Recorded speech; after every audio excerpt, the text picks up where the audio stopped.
Cooking studio by કલામાં તમારું સ્વાગત કરું છું। આજે આપણે બનાવીશું બટેકાનું ભરેલું શાક। મારી આ રેસીપી બધાને ખૂબ જ પસંદ છે, જેથી મારા ઘણા વ્યુઅરની કમેન્ટ હતી કે તેમને હું આ રેસીપી શેર કરું, અને મારી આ રેસીપીને કલર્સ ગુજરાતી રસોઈ શોમાં પણ પસંદ કરવામાં આવી હતી, તો ત્યાં પણ મેં આ રેસીપી બતાવી છે, અને હું અહીંયા આ વિડીયો તમારા માટે સ્પેશિયલ લઈને આવી છું। તો ચાલો જોઈ લઈએ રેસીપી। પણ એ પહેલાં જો હજી સુધી તમે મારી ચેનલને સબસ્ક્રાઈબ ના કરી હોય તો સબસ્ક્રાઈબ કરી લેજો અને બેલ આઇકન પર બટન દબાવી દેજો, જેથી મારા નવા વિડીયોની નોટિફિકેશન તમને મળતી રહે। તો ચાલો જોઈ લઈએ રેસીપી। તો તેના બેઝિક ઇન્ગ્રીડિયન્ટ માટે મેં અહીંયા એક મિક્સર જાર લઈ લીધું છે। તેમાં 1 વાટકી જેટલું આપણે ખાટું મીઠું ચવાણું જે આવે છે તેનું મિક્સ લઈ લેશું। ત્યારબાદ અડધી વાટકી જેટલા શેકેલા સિંગદાણા લીધા છે। 1 ચમચી જેટલા તલ લીધા છે।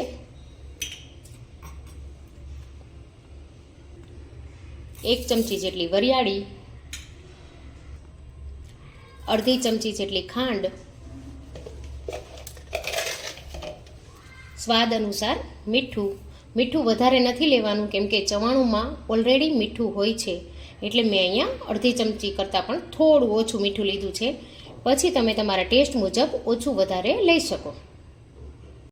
1 મોટી ચમચી જેટલો શેકેલો ચણાનો લોટ, જેનાથી બાઇન્ડિંગ આપણું ખૂબ સરસ આવશે। અને આદુ લસણ લઈ લીધા છે। મેં અહીંયા લસણની મોટી કળી હતી તે 4 થી 5 નંગ લીધી છે, અને 1 આદુનો ટુકડો લઈ લીધો છે। ત્યારબાદ અડધા લીંબુનો રસ, અને હવે આપણે થોડા સૂકા મસાલા પણ કરી લઈએ, જેમાં આપણે 1 મોટી ચમચી જેટલું ધાણા જીરું થોડુંક વધારે ઉમેરશું તો તેનો ટેસ્ટ ખૂબ જ સરસ આવે છે। ત્યારબાદ અડધી ચમચી ગરમ મસાલો, અને 1 મોટી ચમચી જેટલું લાલ મરચું તમે જો વધારે તીખું પસંદ કરતા હોય તો વધારે લેવું। હવે આ બધું આપણે પીસી લેવાનું છે, પણ પીસતી વખતે આપણે એ ધ્યાન રાખવાનું છે કે એકદમ પેસ્ટ જેવું નથી કરી નાખવાનું। મિક્સરને આ રીતે ચાલુ બંધ પોઝ મોડમાં કરી અને કરશું તો આપણે થોડું અધકચરું રહેશે, તો જેનાથી ખૂબ જ સરસ આપણું મિક્સર તૈયાર થશે। તો આ રીતે ચાલુ બંધ કરીને આપણે પીસવાનું છે।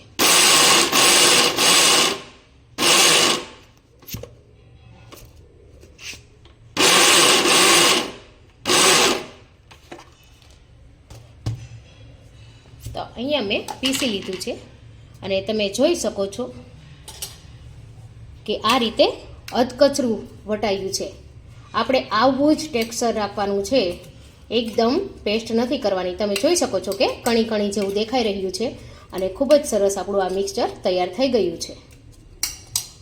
મિક્સચરને આપણે એક બાઉલમાં કાઢી લઈશું।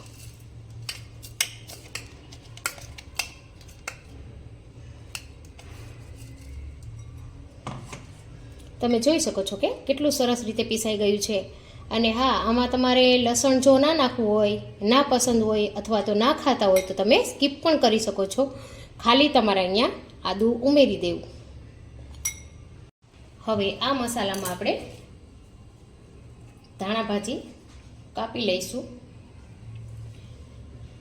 બધાને ખબર છે કે ધાણા ભાજી હું આ રીતે થોડી કૂણી દાંડીઓ સાથે જ લઉં છું, કેમ કે તેનાથી ખૂબ જ સરસ ટેસ્ટ આવે છે।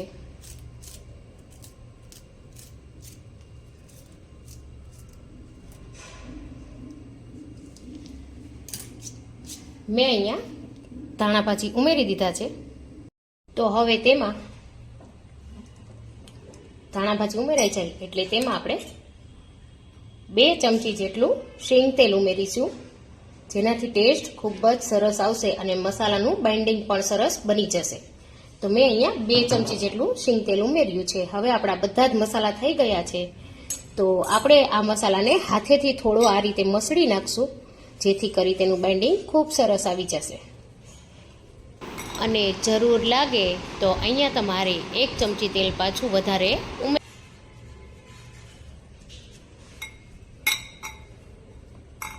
તમે જોઈ શકો છો કે મસાલામાં તેલ ઉમેરવાથી તેનો કલર, ટેક્સચર બધું ચેન્જ થઈ જાય છે. અને આ મસાલો આપણો હવે રેડી છે.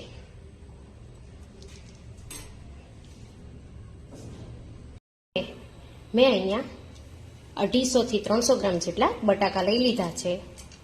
નાના આ સાઈઝના આવે એ જ સાઈઝના લેવાના છે. તેને આપણે છાલ કાઢી લેવાની છે. બધા જ બટેકામાંથી આપણે છાલ કાઢી લઈશું.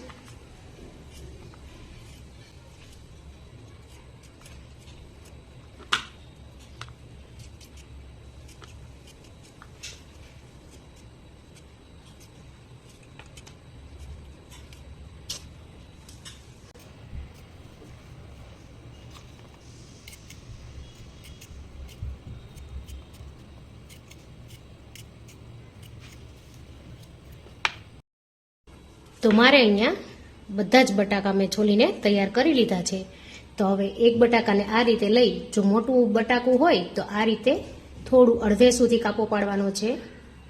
અને આ બાજુ એટલે ટોટલ અહીંયા 2 કાપા મેં પાડ્યા છે, તો 4 ભાગ થશે. આ રીતે એ રીતે બધા જ બટેકામાં આપણે આ રીતે કાપા કરી લેવાના છે. અને ત્યારબાદ આવા નાના બટેકા હોય તો તેને આપણે એક જ કાપો કરીશું. આ રીતે એ જ રીતે આપણે બધા જ બટાકાના આ રીતે કાપા કરી લઈશું. મોટા બટાકાને આ રીતે તમે જોઈ શકો છો કે હાફ લેવાનું છે અને આ સાઈડથી પણ હાફ. આવી રીતે આપણે બધા જ બટાકાના કાપા કરી લઈશું.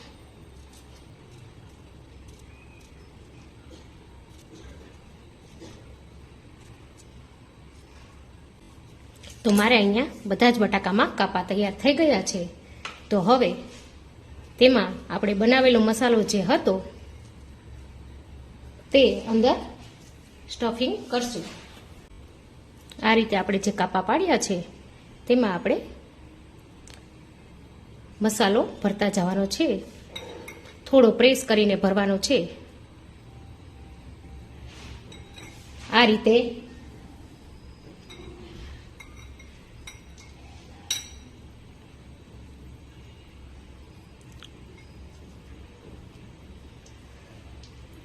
તમે જોઈ શકો છો કે કેટલું સરસ આ રીતે સ્ટફિંગ થઈ ગયું છે. તો આ રીતે આપણે ભરી લેવાના છે. જેમાં 2 કાપા પાડ્યા છે એમાં એવી રીતે, અને આમાં સિંગલ કાપો છે તો સિંગલ સાઈડ ભરવાનું છે. તમે તમારી ચોઈસ મુજબ 4 કાપા પાડવા હોય તો પણ તમે પાડી શકો છો. અને આ જે મસાલો બનાવ્યો છે તે મલ્ટિપલ યુઝમાં આપણે લઈ શકીએ. કોઈ મરચાં વઘારીને એમાં નાખવું હોય તો પણ નાખી શકાય, અને ભરેલા ભીંડા કે ભરેલા સરગવાનું શાક બનાવવું હોય તો એમાં પણ તમે યુઝ કરી શકો. આ મસાલો ફ્રીજમાં સ્ટોર કરીને અઠવાડિયા 10 દિવસ સુધી સાચવી શકો છો. આ રીતે આપણે બધા જ બટાકાને ભરી લેવાના છે. તો મારે અહીંયા બધા જ બટાકા ભરાઈને રેડી થઈ ગયા છે. તો હવે મેં અહીંયા કુકરમાં 3 થી 4 મોટા ચમચા જેટલું તેલ ગરમ કરવા મૂકી દીધું છે. તેલ થોડું ગરમ થાય એટલે તેમાં આપણે અડધી ચમચી જેટલી રાઈ ઉમેરીશું.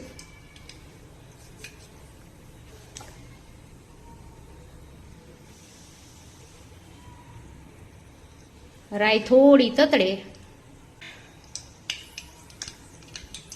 એટલે આપણે તેમાં અડધી ચમચી જેટલું જીરું ઉમેરી દેવાનું છે. અને ત્યારબાદ ચોથા ભાગની ચમચી જેટલી હિંગ. આ બધું ઉમેરાઈ જાય એટલે આપણે તેમાં મેં અહીંયા એક મોટું ટામેટું ટુકડામાં સુધારીને રાખ્યું છે તે ઉમેરી દઈશું.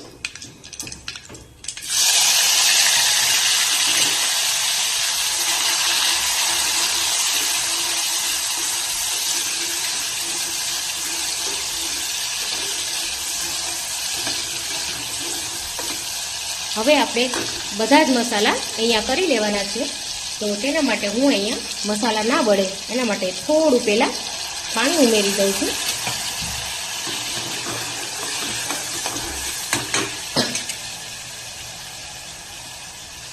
અને ત્યારબાદ હવે તેમાં મસાલા કરી લેશું. અડધી ચમચી જેટલી હળદર, 1 ચમચી ધાણા જીરું, અડધી ચમચી ગરમ મસાલો અને 1 મોટી ચમચી જેટલું લાલ મરચું અને ત્યારબાદ મીઠું સ્વાદ અનુસાર.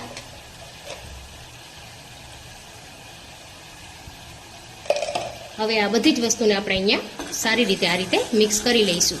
તમે જોઈ શકો છો કે કલર કેટલો સરસ દેખાઈ રહ્યો છે. તો હવે આમાં આપણે બટાકા જે ભરીને રાખ્યા હતા તે ઉમેરી દઈશું અને ત્યારબાદ આપણે તેને હળવા હાથે આ રીતે મિક્સ કરી લઈશું. અને મસાલામાં આપણે એક્સ્ટ્રા વધારે મસાલા કોઈ પણ નથી ઉમેરવાના, કેમ કે આપણે જે મસાલો ભરેલા મસાલો બનાવ્યો છે તે પણ ઉમેરીશું. એટલે આપણે અહીંયા અને આ શાકમાં થોડું મસાલાનું અને તેલનું પ્રમાણ થોડું વધારે હોય છે, એટલે આપણે થોડા મસાલા ઉમેર્યા છે અહીંયા. અને હવે આમાં આપણે ગરમ પાણી 1 કપ જેટલું ઉમેરી દેવાનું છે.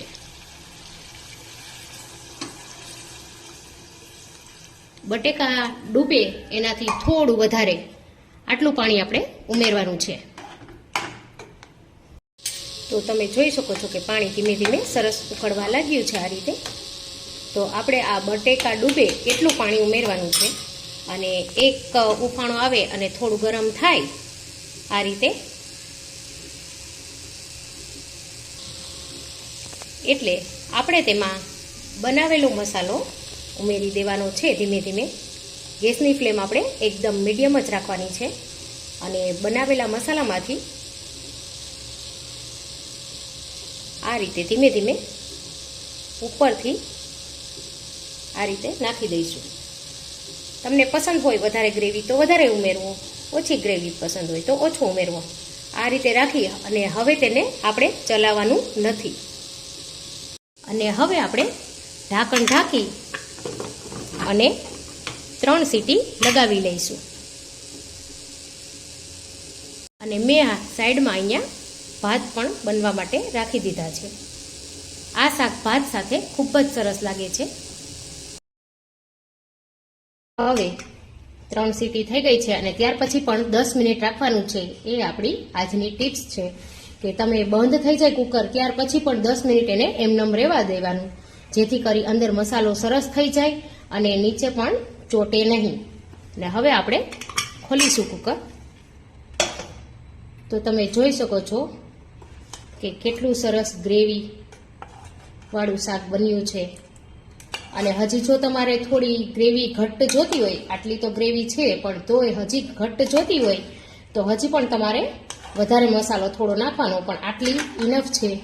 તમે જોઈ શકો છો કે રસો પણ કેટલો સરસ બન્યો છે અને એકદમ આ રીતે આપણું શાક બન્યું છે.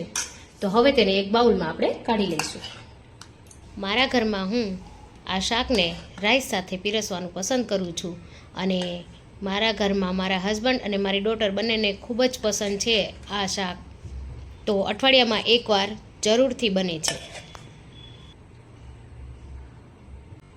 તો અહીંયા આપણું શાક બનીને રેડી થઈ ગયું છે ને તમે જોઈ શકો છો કે કેટલું સરસ દેખાઈ રહ્યું છે ભરેલા બટેકાનું શાક. જો આ રીતે તમે બનાવશો તો તમે ખાતા જ રહી જશો અને વારંવાર બનાવશો. અને આ શાકને મારા ઘરમાં હું ભાત સાથે પીરસું છું. ભાત સાથે ખાવાની ખૂબ જ મજા આવે છે. ગરમા ગરમ ભાત હોય અને ગરમા ગરમ શાક હોય ને બંનેને મિક્સ કરીને ખાવાનું ખૂબ જ સરસ લાગે છે. અને આ શાકને મારા ઘરમાં હું ભાત સાથે પીરસું છું.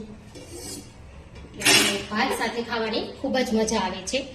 ગરમા ગરમ ભાત હોય અને ગરમા ગરમ શાક હોય ને બંનેને મિક્સ કરીને ખાવાનું ખૂબ જ સરસ લાગે છે. તમે જોઈ શકો છો કે મારા આ ભાત છે એ કેટલા છૂટા છૂટા બન્યા છે. હું આને ઓસાવતી નથી, એકદમ બેઠા જ ચૂલે આ રીતે મૂકું છું તો પણ એકદમ ખીલેલા ખીલેલા બને છે. તો આ રીતે હું એક ડીશમાં રાઈસ લઈ લઉં છું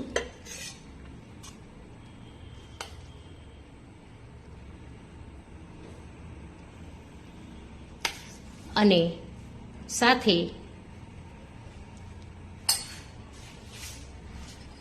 શાક લઈ લઈશ.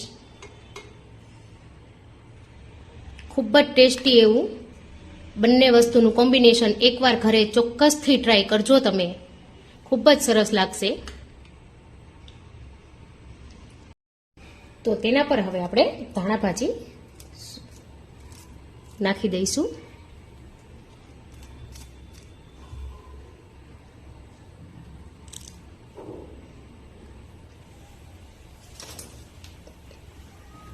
તો તૈયાર છે સરસ મજાનું ટેસ્ટી એવું ગરમા ગરમ ભરેલા બટેકાનું શાક, જે ભાત સાથે ખૂબ જ સરસ લાગે છે. તમે જોઈ શકો છો કે આ બંનેનું કોમ્બિનેશન તમે એકવાર ખાઈ જોજો, ખૂબ જ સરસ લાગશે, ટેસ્ટી એવું. તો આ રીતે આપણે તેને ટેસ્ટ કરી લઈએ. ખૂબ જ સરસ લાગે છે. તો તમે પણ ઘરે જરૂરથી ટ્રાય કરજો મારી આ રેસીપી, અને કમેન્ટ કરીને મને જણાવજો કે તમને મારી રેસીપી કેવી લાગી. તો મળીએ નવી રેસીપી સાથે.